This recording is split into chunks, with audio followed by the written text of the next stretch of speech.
It's supposed to be the happiest day of my life being married in 8 hours, but my future mother-in-law cut my wedding dress to shreds and now denies it. Posted by you/this is mine not yours.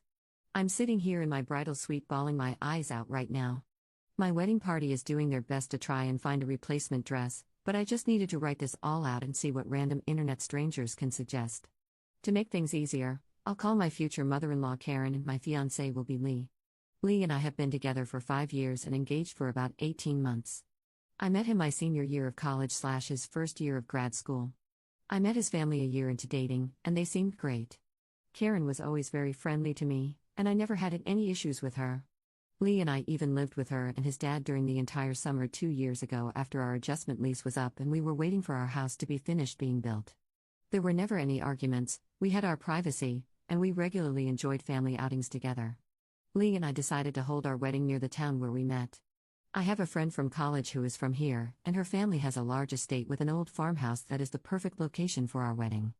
We have been planning for well over a year, and today was supposed to be the best day of our lives. But Karen has ruined it. On Thursday, Karen, Lee's dad, and Lee's siblings/their spouses arrived in town. We had booked a block of rooms at the nicest hotel in town and were under the impression everyone had made reservations. Turns out, Karen and Lee's dad expected to stay on the estate. I don't see how this happened, since when we reserved the estate and secured the block of rooms, I provided hotel information to everyone, Karen, Lee's dad, siblings, and spouses, at family dinner. Karen asked if she and Lee's dad would be staying at the estate, and I told her that the estate only had the one house and we would be using it to get ready/stay at Thursday to Sunday. Anyway, when they got here Thursday and didn't have a room, we scrambled and decided to give them the house Thursday night while Lee and I ended up crashing with my friend whose family owns the estate. No big deal, except Karen refused to get a hotel room yesterday morning because the hotel where we blocked rooms is sold out.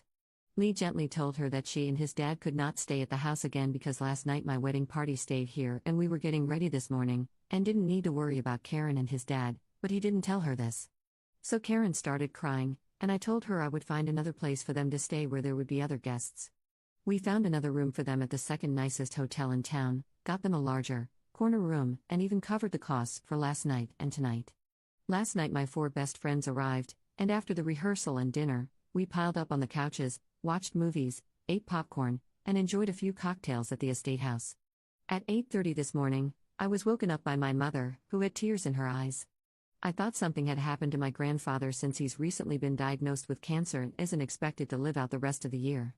Instead, she told me that somehow my wedding dress had been destroyed and there was no way to salvage it. My dress was literally cut into strips. My veil had been ripped to shreds. There's nothing salvageable. I put the dress bag in the master bedroom closet when Lee and I arrived on Wednesday evening. I showed it to Lee's sister, sister-in-law, and Karen when they arrived Thursday night. I hadn't looked at it again since. The only people that had access were Karen, Lee's dad, Lee, my bridesmaids, and my mother.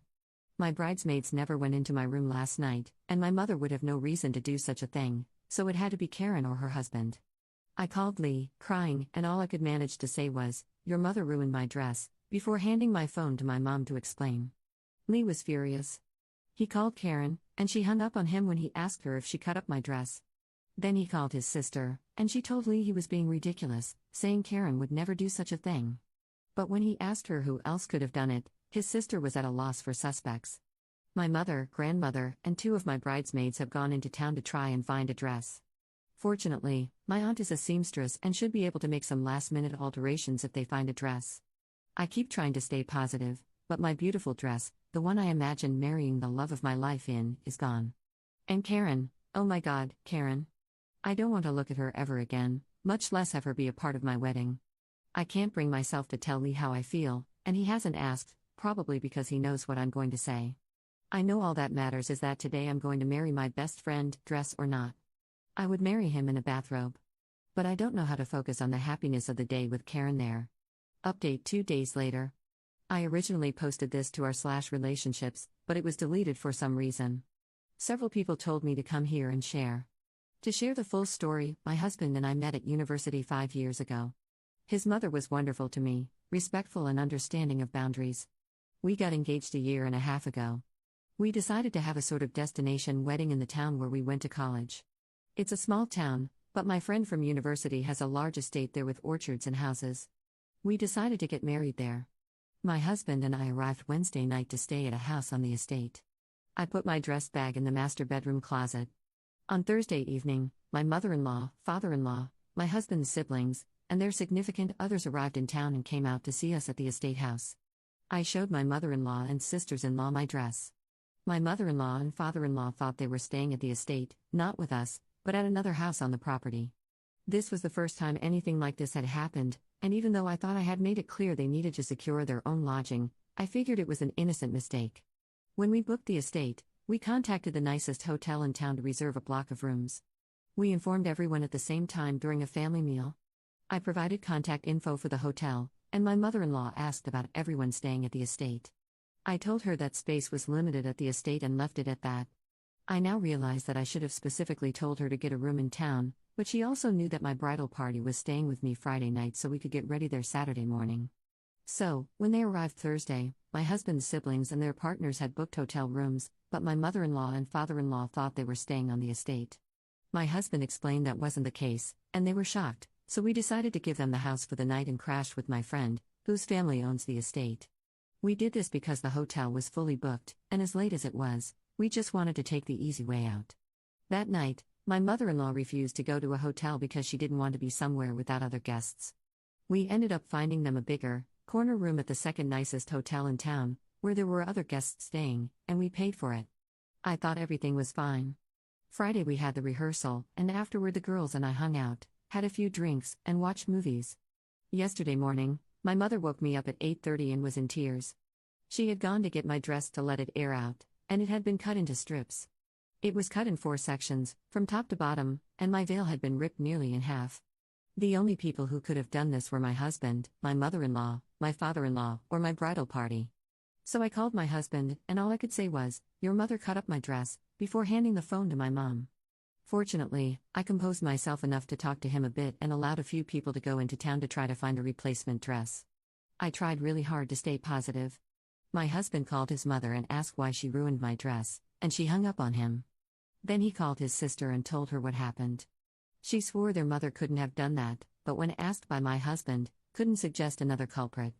They decided to confront their mother together.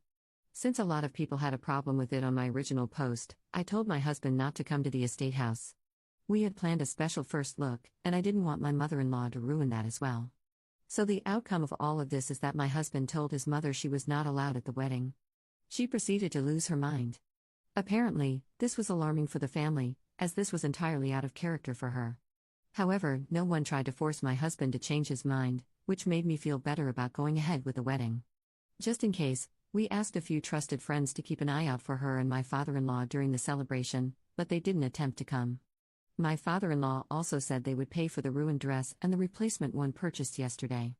There were plenty of people asking where my mother-in-law and father-in-law were, but my husband and his siblings handled it by saying she wasn't feeling like herself, and that sufficed.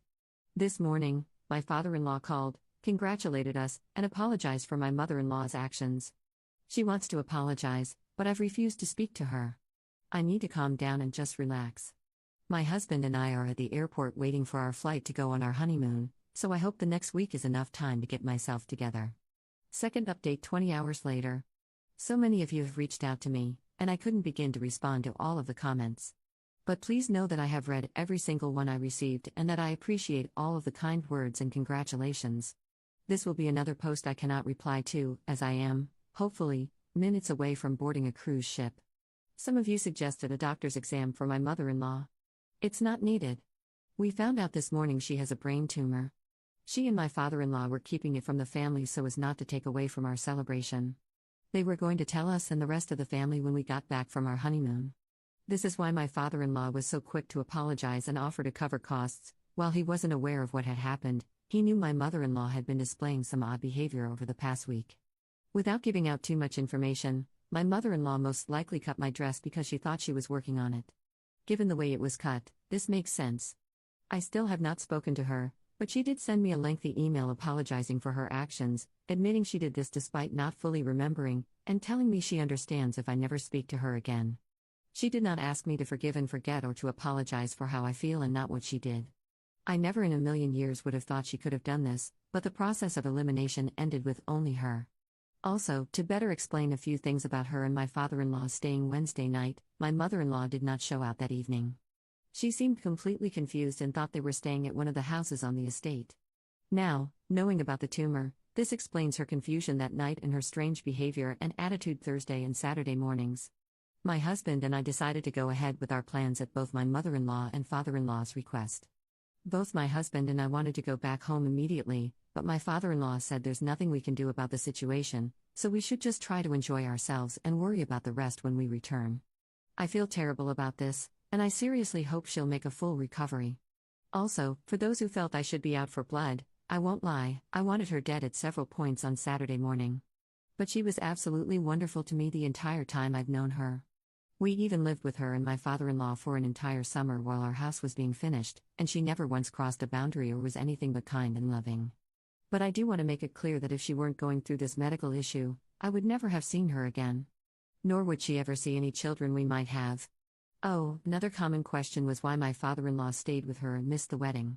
At the time, he told my husband he felt my mother-in-law needed to be watched, and my husband thought he meant she might act out again. We now know my father-in-law was worried she might have another episode and could get hurt or hurt someone else. Again, I thank you all for reaching out. Third update 11 months later. That was my mother-in-law. I deleted the post because someone found me, and I was concerned that more people would recognize the situation. Though there was no ill intent from the person who found me, I felt it was important to respect my mother-in-law given that her actions were not malicious. My husband and I are coming up on a year of marriage.